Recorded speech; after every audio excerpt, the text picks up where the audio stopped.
പ്രിയമുള്ളവരെ, വചനജ്വാല 1691 ദിനത്തിലേക്ക് പ്രവേശിക്കുന്ന ഇന്ന് ഏപ്രിൽ 18 ശനിയാഴ്ച എല്ലാവർക്കും ഏറ്റവും സുന്ദരമായ ഒരു സുപ്രഭാതം ആശംസിക്കുന്നു.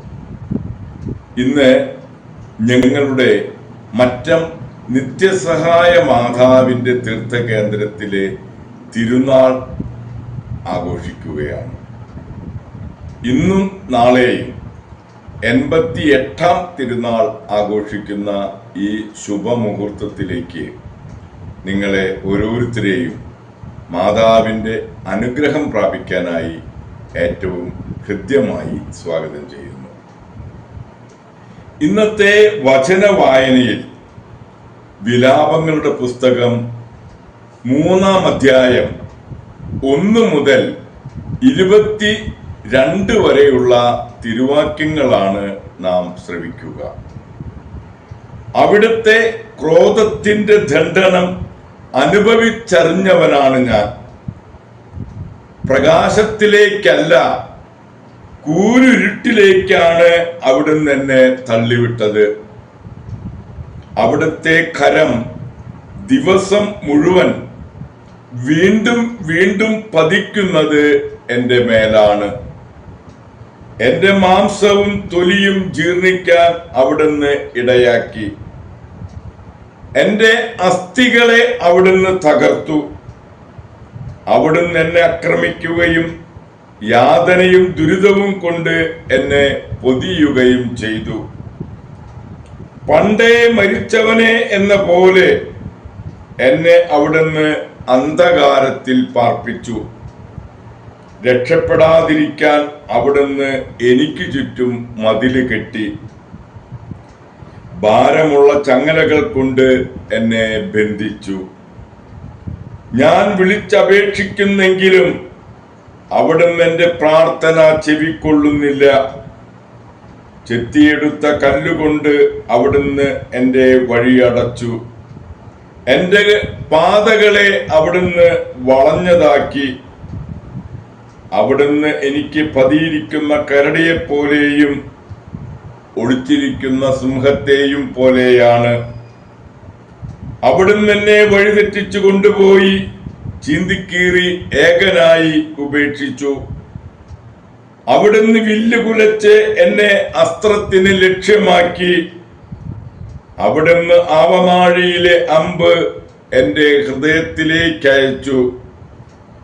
ഞാൻ ജനതകൾക്ക് പരിഹാസപാത്രമായി. ദിവസം മുഴുവൻ അവർ എന്നെ പരിഹസിച്ച് പാടുന്നു. അവിടുന്ന് എന്നെ കയ്പ് കൊണ്ട് നിറച്ചു. അവിടുന്ന് എന്നെ കാഞ്ഞിരം കൊണ്ട് മത്തുപിടിപ്പിച്ചു.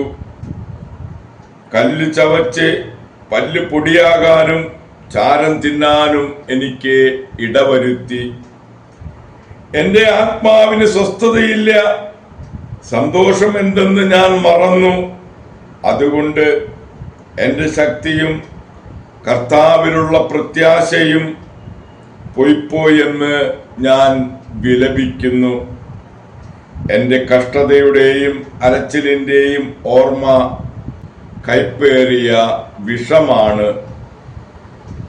അതിനെപ്പറ്റി നിരന്തരം ചിന്തിച്ച് എൻ്റെ മനം തകരുന്നു. എന്നാൽ ഒരു കാര്യം ഞാൻ ഓർമ്മിക്കുന്നു, അത് എനിക്ക് പ്രത്യാശ തരുന്നു. കർത്താവിൻ്റെ സ്നേഹം ഒരിക്കലും അസ്തമിക്കുന്നില്ല. അവിടുത്തെ കാരുണ്യം അവസാനിക്കുന്നുമില്ല. ദൈവത്തിൻ്റെ തിരുവചനമാണ് നാം ശ്രവിച്ചത്. പ്രിയമുള്ളവരെ, ആഗോള കത്തോലിക്ക സഭയിൽ ഇന്ന് വിശുദ്ധ ഗാർഡിയൻ മെത്രാനെ അനുസ്മരിക്കുന്ന പൊൻസുദിനമാണ്. വിശുദ്ധ അംബ്രോസും വിശുദ്ധ ചാൾസ് ബൊറോമിയായും കഴിഞ്ഞാൽ മിലാൻ നിവാസികൾക്ക് ഏറ്റവും ഇഷ്ടം വിശുദ്ധ ഗാൽഗിലിനെയാണ്. സമർത്ഥനായ ഗാൽഡിൻ പൗരോഹിത്യം സ്വീകരിച്ച ശേഷം മിലാൻ അതിരൂപതയുടെ ചാൻസലറായി. ബർബോസ ചക്രവർത്തിയുടെ പടയോട്ടം ഭയന്ന് ഓടിപ്പോയി. അദ്ദേഹം പിൻവാങ്ങിയപ്പോൾ ഗാർഡിൻ സ്ഥലത്തുണ്ടായിരുന്നില്ലെങ്കിലും മിലാൻ ആർച്ച് ബിഷപ്പായി അദ്ദേഹത്തെ തിരഞ്ഞെടുത്തു. താമസിയാതെ കർദിനാളുമായി. ബാർബറോസ നശിപ്പിച്ച് തർപ്പണമാക്കിയ മിലാൻ നഗരം പുനരുദ്ധരിക്കുന്നതിന് ജനങ്ങളോട് ചേർന്ന് പരിശ്രമിച്ചു. തീക്ഷ്ണമായ സ്നേഹത്തോടെയുള്ള അദ്ദേഹത്തിന്റെ പ്രസംഗങ്ങൾ മിലാൻ ജനതയെ ആവേശഭരിതരാക്കിയിരുന്നു. 76-ാം വയസ്സിൽ കത്തീഡ്രലിൽ ഒരു പ്രസംഗം കഴിഞ്ഞ ഉടനെ ഗാർഡിൻ തന്റെ പ്രസംഗങ്ങളുടെയും അധ്വാനത്തിന്റെയും പ്രതിഫലം വാങ്ങാൻ സ്വർഗത്തിലേക്ക് യാത്രയായി. പ്രിയമുള്ളവരെ, ഇന്നു തന്നെയാണ് വിശുദ്ധ ജാന ബൊറാത്ത മെള്ളയെയും അനുസ്മരിക്കുന്നത്. ഗർഭാവസ്ഥയിലായിരുന്ന സ്വന്തം കുഞ്ഞിനു വേണ്ടിയുള്ള കാത്തിരിപ്പ്, തൻ്റെ ജീവൻ ത്യജിച്ച അമ്മയാണ് വിശുദ്ധ ജാന ബൊറാത്തെ മൊള്ള. മിലാനിലെ കുട്ടികളെ ചികിത്സിക്കുന്ന ഡോക്ടറായി ആതുര ശുശ്രൂഷയെ തൻ്റെ പ്രേക്ഷിത മേഖലയായി സ്വീകരിച്ചു. വിവാഹ ജീവിതത്തിൽ തൻ്റെ മാതൃത്വം ശരിയായ രീതിയിൽ തന്നെ വിനിയോഗിച്ചു. 4ാമത്തെ കുട്ടിയെ ഗർഭം ധരിച്ച് 2ാം മാസത്തിൽ ഗർഭപാത്രത്തിൽ ഒരു മുഴ വളർന്നു. തൻ്റെ കുഞ്ഞിൻ്റെ ജീവൻ രക്ഷിക്കുന്നതിന് വേണ്ടി മുഴ മാത്രം നീക്കം ചെയ്ത് സ്വന്തം ജീവൻ ത്യജിക്കാൻ അവൾ തയ്യാറായി. 1962 ഏപ്രിൽ 21 ഓപ്പറേഷനിലൂടെ കുഞ്ഞിന് ജന്മം നൽകി. ഡോക്ടർമാർ കിണഞ്ഞ് പരിശ്രമിച്ചു എങ്കിലും ഏപ്രിൽ 28 ജാന സ്വർഗത്തിലേക്ക് യാത്രയായി. 1994 ജോൺ പോൾ II മാർപ്പാപ്പയാണ് ജാന ബൊറാത്ത മൊള്ളയെ വിശുദ്ധയായി പ്രഖ്യാപിച്ചത്.